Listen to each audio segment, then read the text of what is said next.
So you've already seen me hammer one of these $13 crash cymbals. You know, the melodious tinkle cymbals from eBay.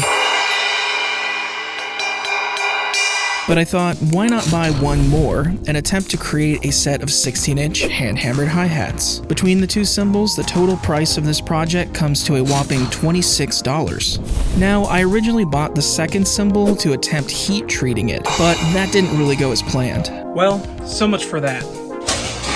The cymbal I already worked on weighs in at 566 grams, and the new one is around 557 grams. Now typically with a set of hi-hats, you want your bottom hi-hat to be a little bit heavier so that the top one has a nice crisp clasp whenever it closes. In this case, we're using two 16-inch crashes that are relatively the same weight, so it's not going to matter so much which side either of these goes on. Just like with the first one, I wanted to thoroughly hammer it out, but for a little fun beforehand, I decided to try out this unique kind of cluster hammering pattern.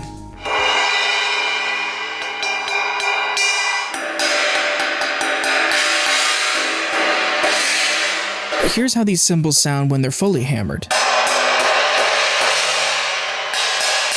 Now ultimately, I still wanted to wash out those not-so-pleasant brassy overtones. I also, as always, made sure to be mindful of the tension when hammering each side.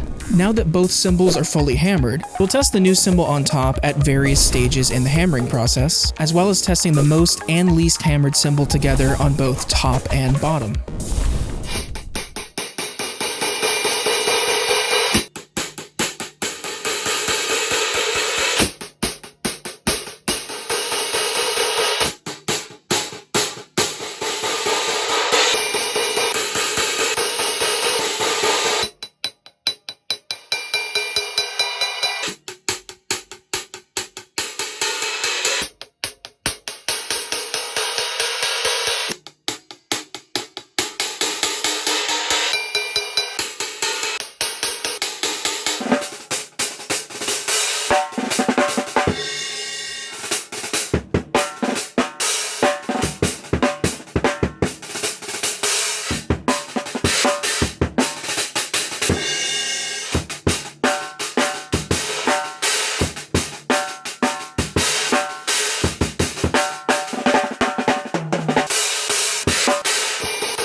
So much to my surprise, I actually really like the unhammered cymbal on top of the fully hammered cymbal, because you get a nice blend of the bright tones from the unmodified metal as well as those darker, more washed out tones from the fully hammered one.